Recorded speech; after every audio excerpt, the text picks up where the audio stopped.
first of all, thanks, of course, to Luisa and to MASP for inviting me, and also for allowing me to change the suggested topic, which actually would have been a pretty interesting dialogue with what Lars has just presented, but I also felt that it was important to kind of move on. And I think actually the Solidarity Museum has a lot to contribute to the discussion. And talking about the Solidarity Museum, I really have to thank the team of the Solidarity Museum for making my research possible. As you will see in the story, it's in the story of the museum that I hope to tell you, or the unfinished story of the museum that I hope to tell you. It's a pretty incredible situation that it still exists today in the way that it does. So my thanks to Federico Brega, the archivist, to Karol Jaski, in charge of collections, and María José Lemaitre. She's in charge of investigation there. Also to the Fundación Allende, and Natalia Bastidas, who has assisted me in archive work in Chile.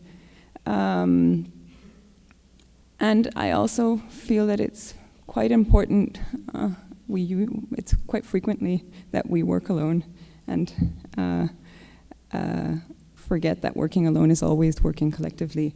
So I'm very much in debt to several women that have contributed an amazing amount of research into and engagement in the different stages of the museum's history.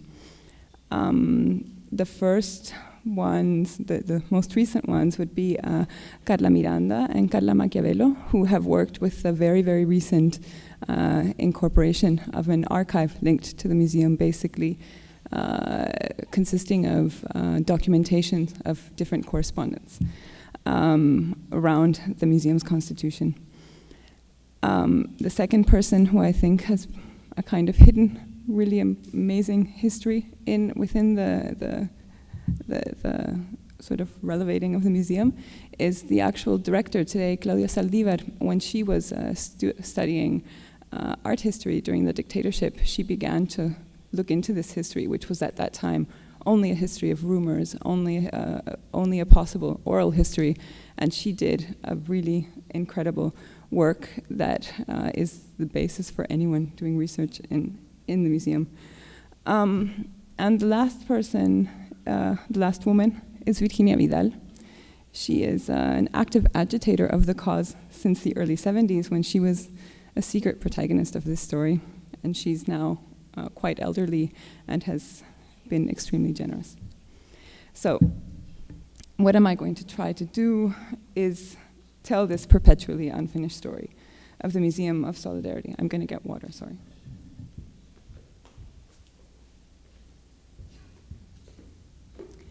And with a special focus on its foundations, what it builds on and what it destroys.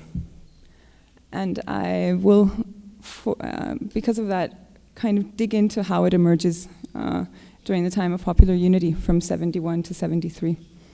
I think it's important to mention these three stages that maybe I just brushed through, but the museum has these kind of very marked, distinct epochs, you could say. One would be the History Museum of Solidarity, which is what I'm looking into, that is linked to the revolution in Chile.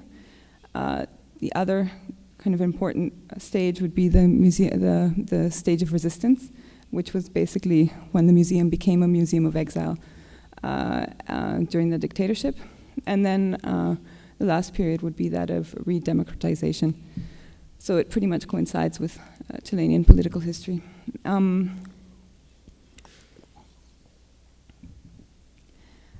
So I'm interested also in this unfinished history, in the value of the museum project as a collective work, as an internationalist, collaborative experiment in art and politics, as opposed to reading it through with an emphasis on the value of individualized artworks, to talk about its outstanding modern collection, which is always frequently mentioned to legitimize the museum, which of course I don't question that exists, but I'm just going to try to look at it differently. And I will try to argue why the Solidarity Museum collection is an operation of a fundamentally and radically different nature and aim than that of, when it's hung, it can exactly appear like this, just this amazing modern Latin American collection, or prestigious modern Latin American collection. And how do I wish to do this? Has to do with, this is actually quite a question, I feel. It's not only a question of methodology, but it's a question of kind of approach and how to deal with stories that are more a vital experience than just one of institutional history. And in that sense, my research into the museum links to a kind of larger body of research, which I've called Undocumented Rumors and Disappearing Acts, which has gone on, I feel, forever. And I find it harder and harder to have a kind of academic approach to this, to these instances of the museum has been called this, but also the popular unity of a kind of beautiful chaos. And so I apologize for my own definitely not so beautiful chaos. So, okay. I'd like to think of the museum as a museum that was in itself an act of struggle. In this sense, the mediation in terms of the socializing, the making it public, the learning from its own collection is not something that came after its constitution, but something that was the basis of its foundation. The collection and the museum come into being as a political action of solidarity and the consciousness that struggle is culture. And this is a revolutionary struggle in which art and culture will have a transformative role, or at least they believe so. And I think this is quite important today when there is a certain tendency to look at Latin American art theory, a certain tendency within Latin American art theory to look at art and politics almost exclusively from the point of view of resistance to dictatorship, which is actually quite a depressing predicament. If the only emancipatory culture is going to happen in that context, then we're really kind of in a bad position. So I believe that the project of the museum shows that struggle is a part of our everyday and cannot be reduced to electoral politics. So what is the context that the museum is coming out of? This was a campaign for the 1970 elections where Allende won, called El Pueblo Tiene Arte con Allende, meaning the people have art with Allende. Culture was very much a part of the popular unity strategy, and this was a campaign as well as an itinerant exhibition by what was called the Comité de Artistas Plásticos de la Unidad Popular, the Committee of Visual Artists of Popular Unity. It was a silkscreen exhibition also that first distributed or exhibited actually a set of 30 silkscreens simultaneously in 80 different locations all over Chile, and also sold them extremely cheaply. This happened on the 4th of August in 1970, right before the election, so this was a kind of last action or a pretty big national campaign for the election. And the election was in September. And there was also a second exhibition of 26 of these silkscreens that traveled with the popular train of culture, which was, which I will mention later. This is the kind of catalog manifesto, which was actually just a sheet of paper. And it says, 80 simultaneous exhibitions everywhere in Chile with 30 artists of the Popular Unity will open on the 12th of August. The visual artists of Popular Unity inaugurate this exhibition throughout Chile on the same day, at the same time, to hold on to this historical moment. Before our people, as the most clear example of the role of art and culture, are to fulfill in the future government of Salvador Allende. This exhibition, that will be seen by thousands of Chileans of all social and cultural conditions, expresses our fervent desire that art become a unique work that only the wealthy expresses our fervent desire that art does not become a unique work, or is not only a unique work that the wealthy can acquire. And that by this becoming the privilege of a few. We emphatically reject this buy-off, sell-out of art. The unfair conditions that we have been subjected to by the capitalist regime denigrates our condition as artists, while at the same time dividing men into first and second-class citizens. We believe that due to its social nature, art should be at the reach of everyone. We want to make an art that can bear testimony to the struggles and realities of the people. A free art that does not allow itself to be colonized. An art that is rebellious and new. An art that is courageous and that cannot be bought off. I'm sorry about the translations. I've done them all myself, so bear with me.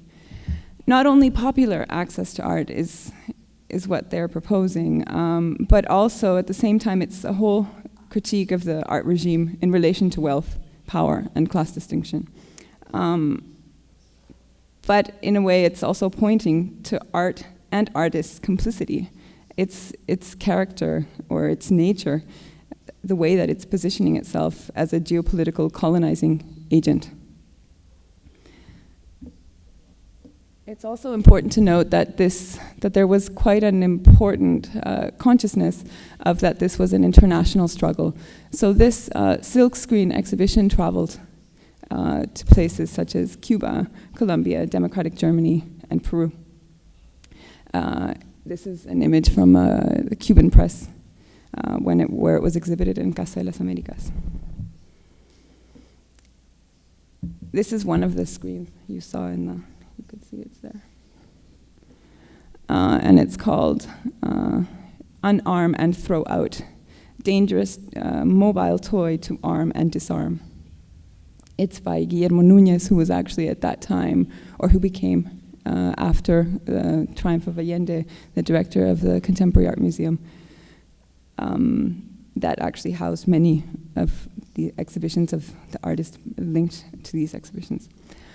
It's a kind of anti-imperialist pop which somehow distances itself from the social realism that people usually imagine linked to the process, which was actually not so prominent. Although, as will be in the case of the Solidarity Museum collection, there was no uniformity. The silk screens that were shown were completely heterogeneous. There were some like super lyrical works, some abstract works, some informalism, op art, and reinterpretations of folk, workist imagery, among many others. So, when Allende won on the 4th of September 1970, suddenly Chile was on the map. Allende's triumph was a major attraction for progressive, non-aligned left all around the world, and also linked to this to a kind of post-68 disenchantment. Chile's revolution without arms became a kind of new hope, as Cuba had been also. And this is actually from an exhibition that was done on the 4th of November, 1970, so right after Allende was voted in, at the Contemporary Art Museum, and it includes mostly Chilean, Uruguayan, and Argentinian artists, many of whom are also in the collection of the Solidarity Museum, such as Leon Ferrari, Luis Felipe Noé, Juan Bernal Ponce, José Valme, Dávila, Patricio Guzmán, Luz Donoso, etc. And in the catalog it says, more than an exhibition in the traditional sense, homage to the triumph of the people is a manifesto by the artists. The show does not intend to define a militant style, but simply to affirm the militant action of the artists of Chile and abroad to contribute to the construction of a new society. In this sense, there is a similarity also with the Solidarity Museum in terms of that the only militancy is that of the revolution, and it's not about artistic or political partisanship. This and also puts an emphasis on the transformative force of art and culture in this belief that culture does not merely need to represent change, that it can actually force change or be a movement of change. There is also a relevant culture, a relevant social and political context that the museum comes out of. In the case of Chile, it's this electoral triumph of the revolution, but I think it's important to note that the triumph of the revolution did not mean that things were suddenly different and easy in the country. And actually, you could say that the triumph of the revolution actually intensified the struggle and was not the end of it. Allende and others very frequently mentioned how they had won an election, but they still did not have the power, that now they had to attain the power. And the cultural train has to do with a kind of history within the campaigns.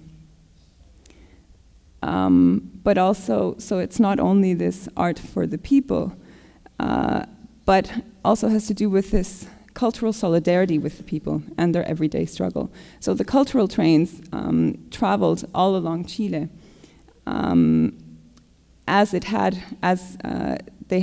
there are other trains, they're called the victory trains, that had been a key strategy in the previous presidential campaigns of Allende. He ran for president 4 times, so there was a lot of campaigns. Actually, he was telling a joke, I think when he lost in the 64 campaign, saying that on his tombstone will say, "Here lies the future president of Chile." So this was quite a kind of long-term movement.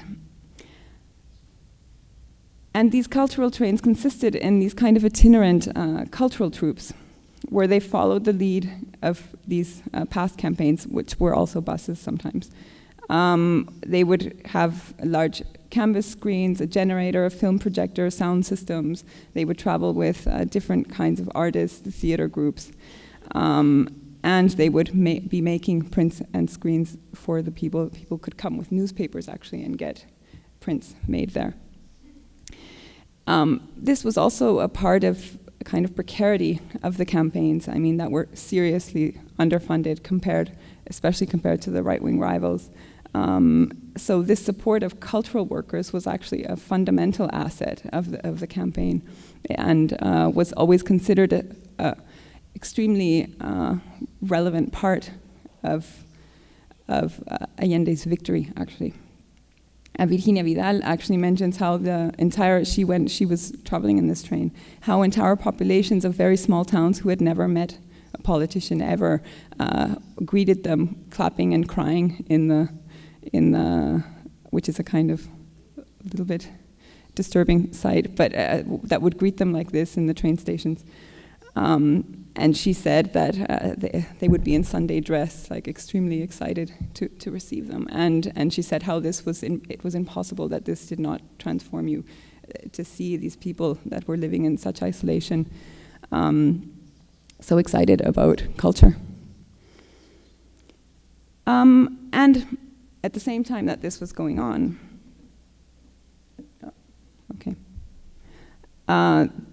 there was a really vicious propaganda, an anti-communist propaganda that had actually a much longer history than popular unity. Already for the 1964 campaign, as is quite detailed in the Church Committee from 75. That's the report of the Select Committee to Study Governmental Operations with respect to intelligence activities in Chile. So, the Church Committee describes how actually the campaign of the Christian Democrats in 1964 was more than half funded by them. But in addition to that, it was half funded by the CIA explicitly. I mean, actually covertly. They didn't really know who this money was coming from, but it was coming directly from them. Additionally, there was anti-communist campaigns targeting mainly women using every means possible. Just to give you some examples. In June 1964, a CIA-funded propaganda group produced 20 radio spots per day in Santiago and on 44 provincial stations, 12-minute news broadcasts 5 times daily on 3 Santiago stations, and 24 provincial outlets, thousands of cartoons and much paid press advertising. By the end of June, the group produced 24 daily newscasts in Santiago and the provinces, 26 weekly commentary programs, and distributed 3,000 posters daily. The CIA regards the anti-communist scare campaign as the most effective activity undertaken by the US on behalf of the Christian Democrat candidate Frey, who won the '64 election. In the 1970 election, this activity intensified to include the creation of a specific editorial support group that provided political features, editorials, and news articles for direct radio and press placement. They portrayed firing squads, the militarization of children, and warned of the end of family and religion if Allende were to win. A main asset of this was El Mercurio, which is, I'm not sure what the equivalent would be, a kind of a Globo. It's the main newspaper in Chile, which is owned by one of the main economic groups, and that has the highest readership and distribution all over the country. Well, so El Mercurio enabled the support group to generate more than one editorial per day based on CIA guidelines. El Mercurio editorials were read throughout the country on various and were read out on various national radio networks. Moreover, El Mercurio was one of the most influential Latin American papers, particularly in business circles abroad. When Allende was voted into power by the Congress, because he did not have absolute majority, so they had to go through a different process, the scare campaign became much more vicious and violent, and the local oligarchy began to defend itself through every means possible. And the press played a significantly important role in this. And I think actually the press scenario was an extremely relevant aspect of what happened during the entire popular unity, not only in the campaigns. And actually Pinochet was extremely afraid of the press. It was one of the reasons that, Pinochet in some of his memoirs actually mentions how he believes that it was the press that overthrew Allende in a way. It was the press that created the conditions for the coup. So he was very afraid of the press during the dictatorship. But the press scenario in general, and just right before 1970, and during that time, was monopolized by very few economic groups, and the right wing had more and more powerful media, larger print runs, and readerships. And El Mercurio was the leading agent of all of this. At that time, Agustín Edwards, who was the owner of Mercurio, fled to the US as he was being investigated for embezzlement through the activities of Banco Edwards, also linked to his group, whose director was actually incarcerated in Chile during the popular unity, which is actually kind of outstanding if you look at it from today, where El Mercurio is still this kind of extremely factic power group that has remained untouched all of these years. Just a few years ago, there was a very important documentary called El Diario de Agustín by Ignacio Agüero, who actually denounced the complicity of El Mercurio with the dictatorship by creating quite sophisticated montages to basically defend the dictatorship and spread lies about the people who had disappeared with quite sophisticated descriptions of armed confrontations where these supposed terrorists had died, which of course involved many of the disappeared and actually had quite a relevant link with Brazil. But anyway, this is from 1967, where the students of the Catholic University had denounced what they called the monarchic, segregation, sectarian, and classist nature of the institution, because it was a part of the university reform. And the Mercurio published an editorial that completely distorted the whole process of the student struggle.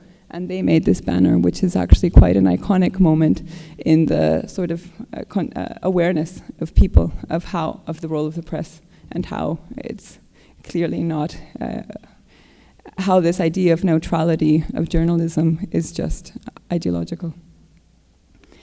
So, given this scenario, there was a campaign called Operation Truth. This was devised by, it was devised by Allende's consultants in communications. And it was a campaign of counter-information to defend the revolution from the attacks of the reactionary national and international press. Every small piece of existing information about this event, I have to mention, that always appeared in the history as the origin of the Solidarity Museum was incomplete and full of quite an amount of crazy contradictions. And actually I would say that this was the part of the story that absolutely fascinated me. How can a political strategy of radical communications end up materializing in the form of a museum? And a museum that is a free museum, it's a collective enterprise of friendship and solidarity that in its construction itself destroys the notion of a museum as a monolith of high culture and the power of distinction and its links to, obviously, hegemonic communications. A radical museum as an unexpected but welcome outcome to this communication strategy, and to a certain extent a continuation of Operation Truth's revolutionary communications campaign, is something that I find quite intriguing, especially if we're thinking of the relationship between museums and public sphere.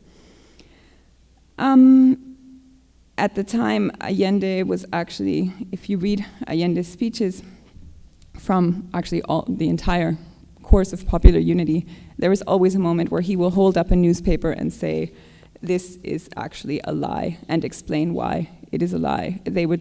Things would be, for example, on the day of the press, which is when he announced Operation Truth, there was, I think it was La Prensa, a right-wing newspaper that had published that Chile had plans to build a secret military base, a Soviet military base in Santiago. And this was actually a scientific laboratory to study the ocean life and the biological life of the ocean, and he had to spend a lot of time he ended up spending almost a fourth of his speeches talking about this kind of thing. And so at that point,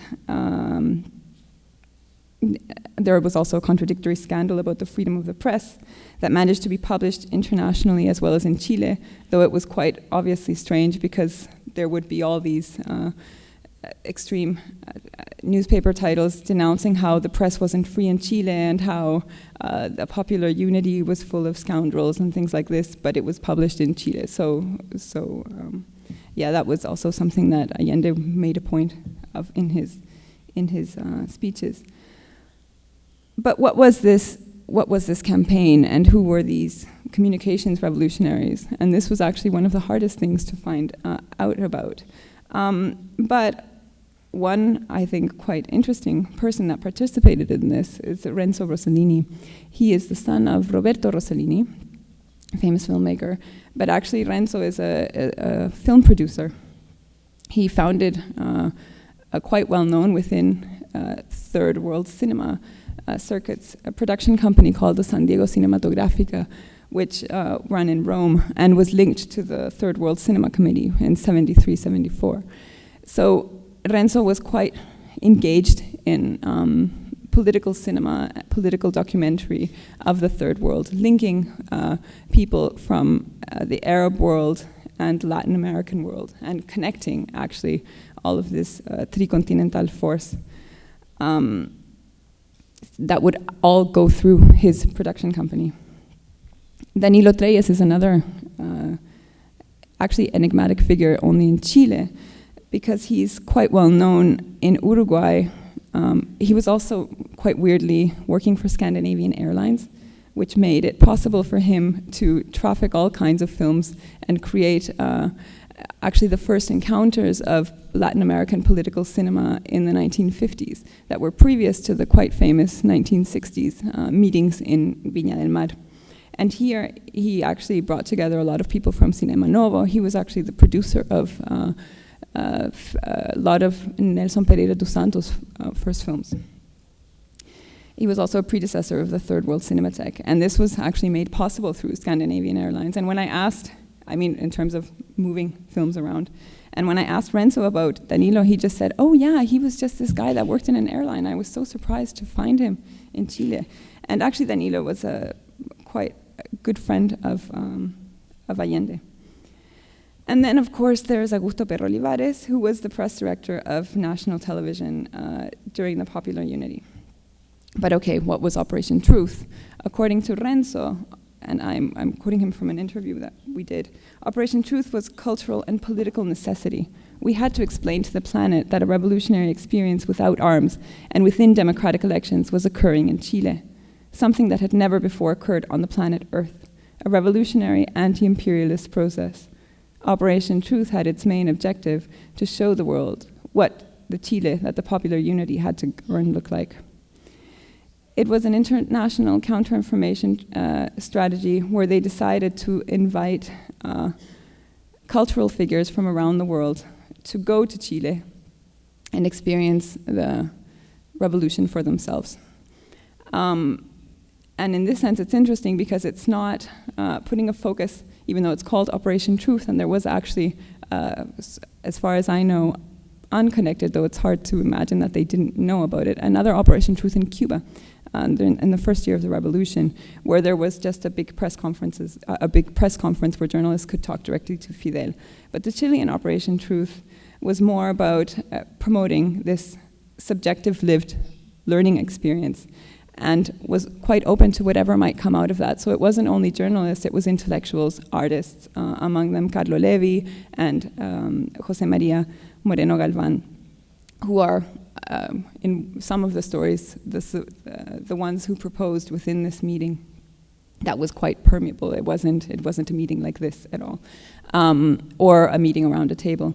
They were able to go to many. They had a list of things that were going on, and they were able to go or not go to these activities as they wished. And these activities were syndicalist activities, artistic activities, university activities, peasant meetings, all kinds of different manifestations of what was going on in the revolution. So this emphasis also had to do with finding an international common ground for struggle and finding a kind of common language, or not a common language, but to discuss problems of revolutionary culture together. And in that sense, Operation Truth is a network of people that kept crossing and linking up. These were people that were also in the Cultural Congress of Havana. Some of these people were also linked to the Russell Tribunals against war crimes in Latin America. It started as against war crimes in Vietnam. Some of these people were also linked to the PLO exhibition of solidarity with Palestine in 1968, who were also linked to some of the artists of the Solidarity Museum, on which this exhibition, by the way, the Palestine exhibition, was molded. So out of this meeting, this Operation Truth that lasted a few weeks, but for some lasted a few months, and it was also not really an official campaign in terms of it was supposed to be appropriated by anyone in any way they saw fit, was created the International Committee of Artistic Solidarity with, there it is, with Chile, chaired by Mario Pedrosa, who was in exile in Chile since late 1970. And this meeting was hosted, I don't know if you can see the tiny little guy at the top, by the Instituto de Arte Latinoamericano, which was the same that hosted the organization of the exhibitions that I showed you at the beginning. And so basically it was the same people in Chile. The committee decided it would be international, so the Chilean figures involved, which are Carmen Vau, José Balmes, Pedro Miras, Miguel Rojas, Mix, and Virginia Vidal, will become involved again during the resistance. But at the time, the Instituto de Arte Latinoamericano served as this kind of local host and organizer. The international committee, chaired by Pedrosa, was chaired by Pedrosa, and its secretary was actually Danilo Treyes, the same Uruguayan I mentioned before. And the committee members were Louis Aragon, Jean Lemaitre, Julio Carlo Argan, Edward de Wild, Dora Ashton, Rafael Alberti, Carlo Levi, José María Moreno Galván, Aldo Pellegrini, Julius Tarzinski, Mariano Rodriguez, and Harold Zeman. They made this necessary declaration, which I would actually like to read to you, but because of the chaos, I would like Luisa or somebody to tell me when I have like 15 minutes left. So I brought these documents, and again, I apologize for the translations, but so number one, and I didn't translate all of it, just most of it. The committee speaks of artists offering works as a sign of friendship and to show their support for revolutionary reforms, and that this donation is not an isolated gesture, but a common characteristic of the contemporary artistic collectivity. That community is deeply devoted to the ideal of a society that is more just, more free, and more humane, that which will prevail in most parts of the world today. Is more free and more humane than that which prevails in most parts of the world today. The artists have never hidden their sympathy for diverse, this is number two. The artists have never hidden their sympathy for diverse emancipatory social movements that have taken place in history, and ever more frequently since the 19th century. In essence, socialism is not only the natural flag of the proletariat, of artists, of scientists, of intellectuals, who more intensely than in any other period of time feel that the context of today's society, that which they produce or create, is degraded in its spirit and its essence. When in order to circulate and be disseminated, an artwork must become a merchandise in the capitalist market. Number 3. Artists cannot be indifferent to their works being monopolized for the aesthetic pleasure of the privileged collectors that can purchase them. On the contrary, they aspire that the access to their works be as broad and as easy as possible. They also aim for their works to stop being confined to the metropolitan area of the richest and most advanced Western countries of the North. They would like their works to reach the large, underprivileged majorities of the Third World. Chile represents that underdeveloped world. In its revolution against submission, it intends to offer the best conditions to become an authentic cultural center at the service of the people and the people of Latin America. The cultural workers of almost all nations have turned to Chile. It is the Chilean road to socialism that has motivated them to offer the fruits of their creative power as a gift. And they do this without any political partisanship. If their action is political, it is political in the highest sense of the word, in a fundamentally ethical, humanist, and libertarian sense. And number 5 states that the committee writes this declaration moved by a deep gratitude and respect towards the artists' solidarity with Chile. The committee expresses this and tries to crudely translate into words what the artists have humbly accomplished through actions, through their works. I think it's quite important to mention that this notion of third world and underdevelopment was at the time being used as a kind of flag of resistance. Actually, Black Power movement had claimed that they were also a part of the third world, just sort of hidden within the first world. And there was a whole movement to change the notion of underdeveloped versus developed to underdeveloped versus underdevelopers to sort of make very explicit this relation of dependency. This relation of dependency meaning the geopolitical, economic way the system worked, where this notion of development was actually was an actually unachievable ideal, was a kind of absurd predicament that if countries industrialized more and more, they would end up becoming modern, and that they could just sort of empower themselves out of poverty, which is something that's actually quite interesting. If you think of it in terms of today, or this idea that entrepreneurship can just pull you out of any kind of horrible debt or a situation of poverty is actually quite a sort of fascistic part of things such as TED Talks. But anyway, sorry, that's a very side comment. But the declaration makes transparent the principles that hold up the project. To propose a deviant museum that turns the logical structure and development of the museum institution on its head. A museum that not only supports revolution, but that in its very foundation attempts against the entire scaffolding of the art system sustained and managed by wealthy collectors and corporations, mainly in the service of metropolitan elites. Wealth, ownership, distinction, and power as the way that art is functioning, or what art is actually being linked to.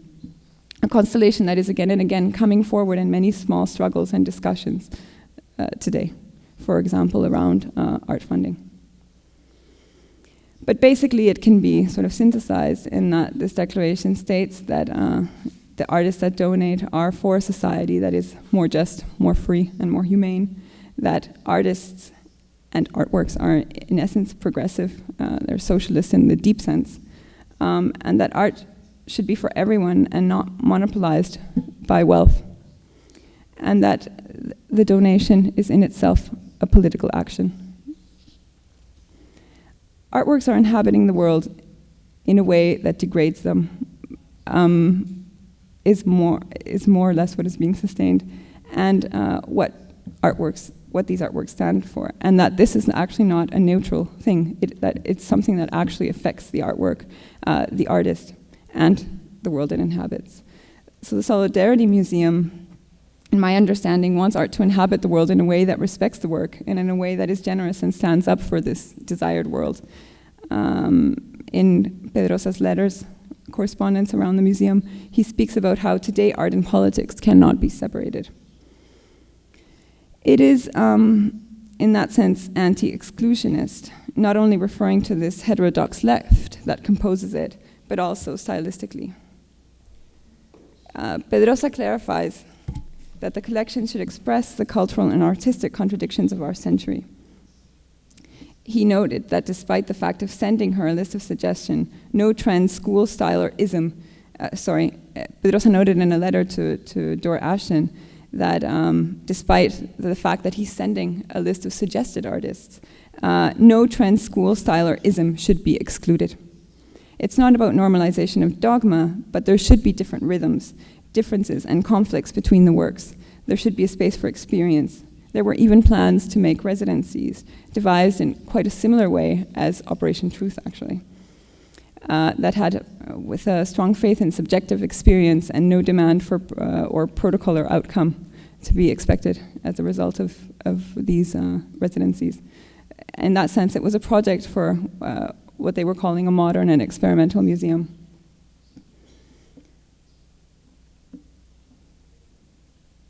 So I think this is important because it shows how things were going on, how it was done, the way that things would arrive in the Latin American Art Institute, and they would just be opened, cataloged very, very quickly, registered, and temporarily stored. But you really have to understand that this was a museum that was built in a year, so it's like that's just a completely crazy idea if you think of other museum institutions. So of course it was completely chaotic constructivism and filled with total intensity, where things were running on sheer will and enthusiasm. And here this actually comes from a newspaper, and it's mentioning how this mural is being hung while it's practically still wet for the first exhibition that they had in actually May of '72. Here they are at the opening of the exhibition. This is the catalog from that exhibition that shows a collection that is actually a very special one or singular one in terms that it is a slice of time. And in that sense, it's quite atypical compared to other collections. I'll just flip through it, because I guess we don't have time to go deeply into everything. But here is a letter to the artists of the world by Allende. He's thanking them for their contributions.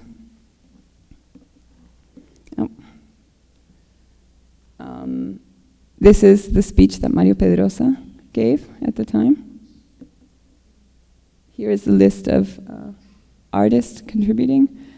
Some of the members of the committee wrote Pedrosa furious letters about all the typos in the catalog, and he tried to convey to them how actually incredibly difficult it was to do this just out of sort of sheer will and no funding, and in such a kind of, as a part of this accelerated revolutionary process. Here you see that there is like more informalist works. It's not only this kind of modernist work. That's Miades.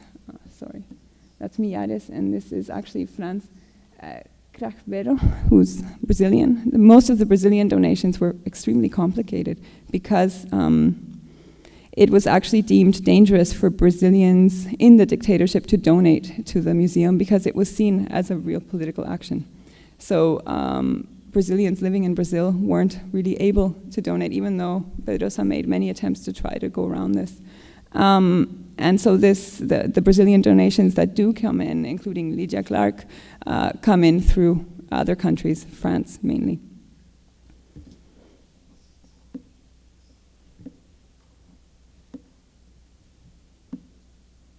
Yeah, well, there you see an Oteiza. That's actually the only one that doesn't have a caption.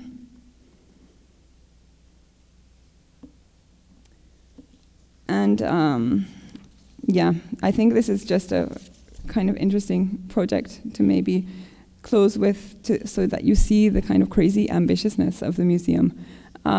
They had this project of bringing Guernica to Chile.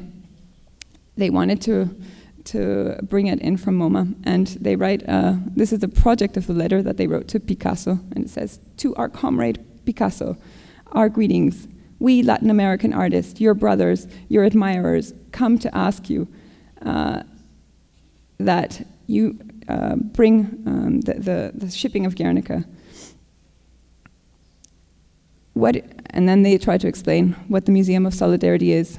"It is the newest of museums formed exclusively by donations made by the artists of the world in solidarity with the new Chile and its people, that against imperialism and misery seek freedom, emancipation, and socialism. So why should Guernica be in Chile? Why do we ask this of you? Because Guernica, the eternal symbol of the pain of massacred people of the world, is not in a country that has unfortunately transformed itself into the largest producer of Guernicas in the world." I think it's also important to mention that this wasn't only a kind of utopic manifestation, but it was also, it was actually a project. There's lots of documents about how they wanted to do this transport, what things they were going to suggest to MoMA, etc. Yeah, I'm sorry, my chaos caught up with me. This was going to be the building that they were going to use. There's frequent questions about, did they have a building? Did the museum have a building? This was a building made for the UNCTAD meeting in Chile. And it had actually a quite interesting collection of artworks. The last one that you see there was by mixing, of course, art and popular art, and actually leveling it in a way that everybody was paid as a skilled worker.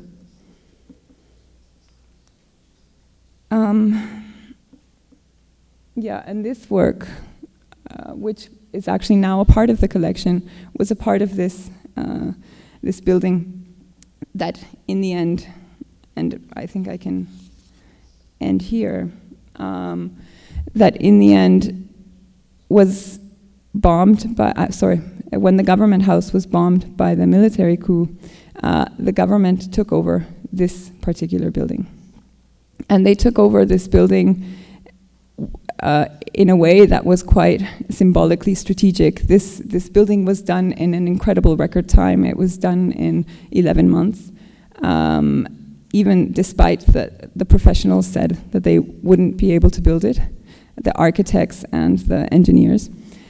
They said this would take minimum 3 years. So there was a campaign to make this building in 3 shifts every day, 7 days a week, and they actually made it to the opening of the UNCTAD, which was the United Nations meeting for developing countries, which was of course also something that was interesting for Operation Truth because all these people would be there.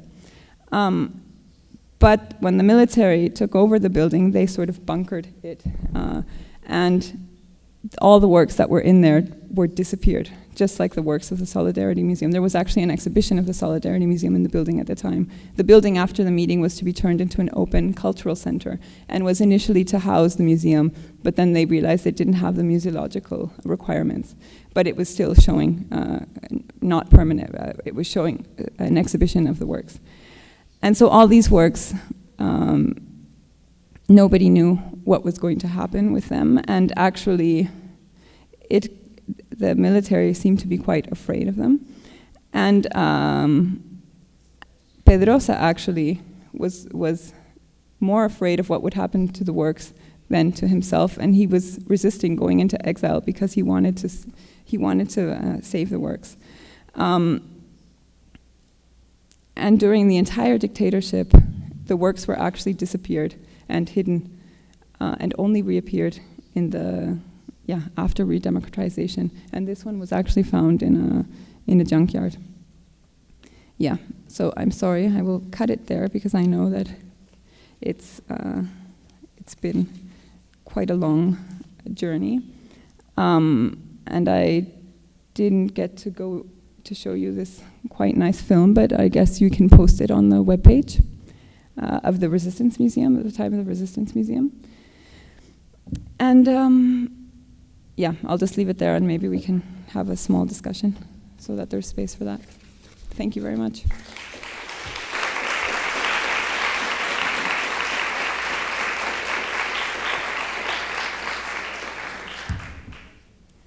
Obrigada, Maria. Agradecer mais uma vez pelo tema que você escolheu. Então, quando a Luísa mandou o convite para Maria Berríos para participar do seminário, a gente tinha uma série de questões para perguntar para ela, e ela sugeriu, então, falar sobre a história do Museu Salvador Allende. Eu fiquei super animada quando vi o e-mail chegando com esse tema, porque eu acho que ele sugere exatamente o contrário dos problemas que a maioria dos museus enfrentam, né? Então, uma coleção normalmente é montada a partir de uma herança colonial ou de uma família real, ou para mostrar o poder de compra, distinção, e você tem essa coleção lá arquivada e precisa, de repente, encontrar meios para se ressignificar e para justificar a existência dela ou para torná-la interessante para um grupo que, a princípio, ela não se referia. Acho que o Museu Salvador Allende ele parte do contrário. Ele já desde o princípio tem uma coleção que se estabelece com uma razão social. Mas enquanto você falava, o que despertou minha curiosidade é que também na formação dessa coleção não se podia abrir mão dos grandes nomes para que ela tivesse um peso político e se articulasse dentro dos problemas da época. Talvez algumas das estratégias que a gente vê nos grandes museus também tivessem que ser aplicadas ali. Como que você via essa política de aquisição para um museu revolucionário? See, should I speak in English? Okay. Actually, that was one of the problematics that I wanted to raise by showing this Picasso sort of project, which was a utopic project, but that was done in a way that it should be realizable according to them. But of course, it shows this contradiction between a collective enterprise that is anti-authorship, anti-ownership, and it actually also used the strategy of, and even it's funny, the language that they use of this great master, of your sacred struggle. And I think this has to do with the contradictions that Pedrosa was talking about in this letter that I quoted. But in a way, it was also a kind of come and go strategy. They knew that these works had to be in dialogue. And although they mentioned many times that in a different way, they didn't say it like this, but basically that you can't curate solidarity. I think it's actually quite interesting the dialogue in time. So they knew that they needed certain works that they could use strategically, and they did use them very strategically. I mean, the Miro is a quite clear example. I would show it, but the Miro, which was the cover of the catalog,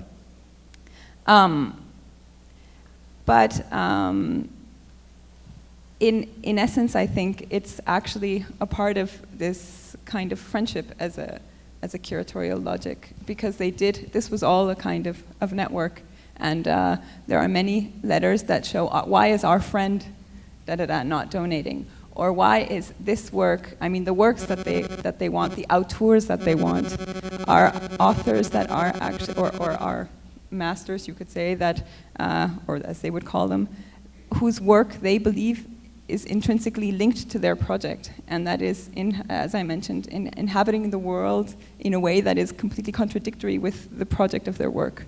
So the auteurs that they seek have to do with that. It's not just the big names. It's the big names who can help them in their campaign. But also, I think, as we were talking about the strategy of the press, I also think it's not only the museum. It's pretty much very linked to the reception of the museum. If you say Picasso, then all the cameras are there. And if you look at the image, maybe I should get that back, but if you look at the image of the opening of the museum, it's Allende and Pedrosa. I mean, there's never women anywhere, the women are just packing. It also has to do with the gaze on the museum. And that's why many of the exhibitions of the museum focus on these big modern artworks that, as I mentioned, could look like a Cisneros show maybe, but it's fundamentally not. So I think it's a kind of dialectics that, of course, has contradictions, and they use it consciously, but it also has to do with, with a certain reception, with how the art world operates and how this museum that is quite precarious can survive within that universe. María, thank you very much for also your insistence on the historical documents that you've compiled and are analyzing. I think it's really important because of the way that in the globalized art world things get canonized or get integrated into histories.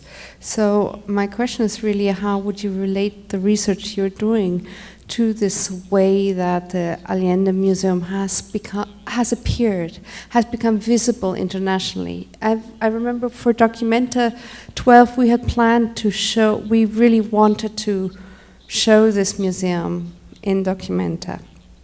And because of the institutional precariousness at the time, this wasn't possible. But I think now it's becoming it's becoming historicized and canonized in a particular way. So how does your research relate to that? On which side do you see yourself? Are you a mediator? Am I a mediator? I don't know. I mean, I started looking into the museum. I notice now that I have little notes from over 15 years ago. And the different stages of looking into these museums are radically different. When I was first looking into it, there was nothing. There was no information.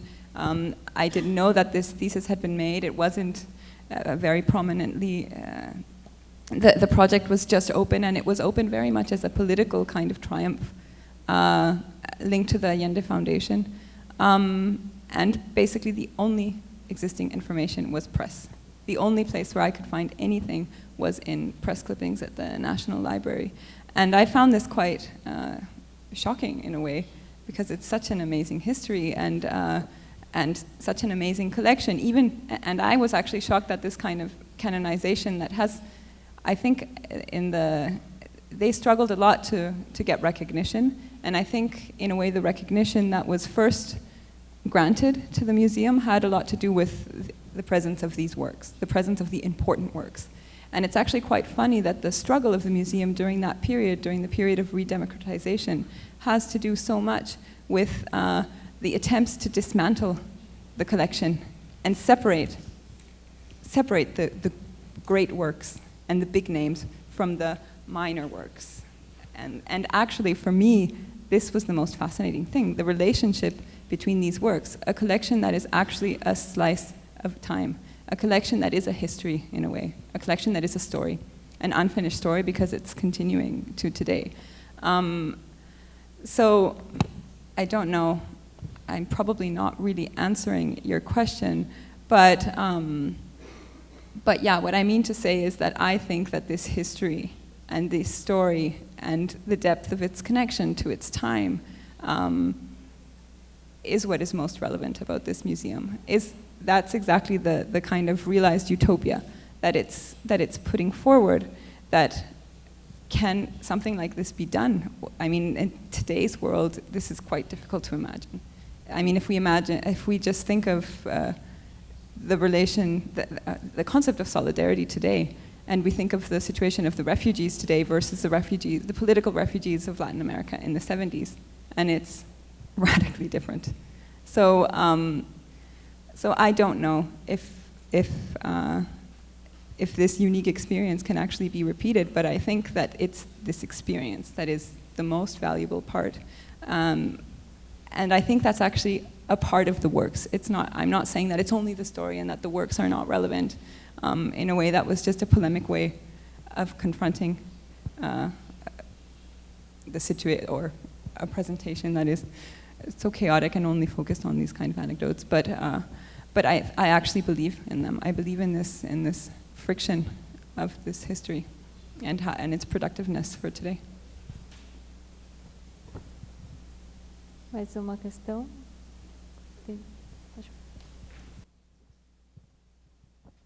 Eu fico confuso assim, porque você falou que o museu sai desse espírito da operação verdade, não?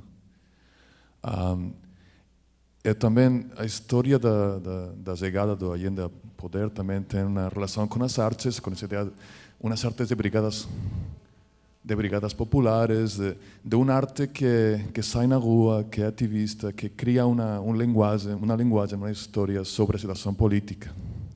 Mas eu fico confuso quando você está apresentando a visão, os 5 pontos, e não entendo o que eles entendem por arte e por que a arte é útil. Pode ser, como você fala, para uma imagem para o exterior, para comunicar no exterior, internacionalmente, a situação no Chile, a situação, o projeto político da revolução. Mas por que essa arte de Miró, de Picasso, de Frank Stella, de Eduardo Palacios, por que essa arte, que essa arte vai fazer no Chile? É uma arte moderna, é uma visão, qualquer arte é válido. Nesse sentido, o museu é muito diferente do Museu da Revolução em Cuba ou do Museu Dynamique em Senegal, que são também projetos de construção nacional. Mas aqui parece que qualquer arte, então tem uma visão meio moderna de uma arte que não faz nada, não? É isso? Ufa. Thank you so much for that question, because it raises a lot of really important issues that I wanted to go into, and I don't know if I can touch them all. But first of all, just like more information from that time, the proposal was a modern and experimental art museum, and in a way, there was a very famous phrase by a Mexican architect, who said that minimalism was the kind of, when he was called a minimalist, he felt extremely insulted because he felt that it was the most depoliticized sort of force within art. And actually, there's a lot of political minimalist artists. Sol Lewitt, for example, he made a quite beautiful contribution to the museum. And in a way, it's kind of returning this sort of lost emancipatory power to modernist art. So there, and to claim that yes, it did want to transform the world. Maybe I can use something that has nothing to do with the museum, but Gerd Simmel, the German sociologist, talks about like free play and experimental play as the origin of the social, but more specifically as the origin of social change. And I guess that's the modernist idea of why art can transform the world, because it offers kind of new visions. And I think there is a kind of maybe even traditional emphasis on that, and the idea that it should have that it should be a modern museum, but that it also needs to be experimental. So there's a dialectic relation between experimental works and modern works. That is a kind of, it's not to force politics into non-political things, but to bring the politics back to where was always, I mean, I think they believed always in the politics of the work. And then from like a different perspective, I think the museum has been misunderstood quite a bit as, because it's called the Museum of Solidarity, Salvador Allende. Many people think it's a kind of monument to Allende, that it's a museum where you will find memorabilia linked to Allende's life. And I mean, of course, there are the normal conflicts and problems because the foundation, Salvador Allende, is linked to the museum. That happens with all foundations linked to artworks. Like, I guess in Brazil you have lots of examples. But actually, I think more importantly than that, the museum has always been in this kind of precarious, exposed collection. It was actually dangerous to donate works, for example, for artists in Brazil, for example. It was dangerous. It was dangerous for Pedrosa to try and take care of the works, to try and defend the documentation. It was so dangerous for the Chileans that participated that some works that actually did not belong to the collection, but works that were left in the Institute of Latin American Art, were painted with white latex, as were the crates from Cuba where the Cuban collection came in, and they burned a lot of their documentation because it could mean, like, just participating in this museum could mean, being tortured, being disappeared. And, well, yeah, I wanted to show you something, but it will take me forever to do to press this button. So maybe I continue while I talk. But I think, and the dictatorship was afraid of it, which is actually quite interesting. They were afraid of what these works could do. So they didn't destroy them openly, the works specifically of the museum, because other works they destroyed completely. And they made a point of, they told, there was a kind of implicit law that they couldn't touch it, they couldn't show it, but they couldn't let it out either. They couldn't give it back. And there was, of course, an international campaign to try and get the works back, but the military dictatorship was afraid of these works. So I think there is a politics in it, in the works, not only in the history. And maybe, I think in a way it did manage to use like art as a weapon. This was what I was going to show you, but I can't get there. Okay, yeah, that's a work that actually shows this very famous image of, which was one of the first images that circulated of the dictatorship, where they're burning stuff, and there was a lot of self-burning. There was a lot of art destroyed at that time, which is actually why the history, this part of the museum's history is so hard to access. Obrigada. Acho que a gente precisa encerrar já para ir para a próxima palestra.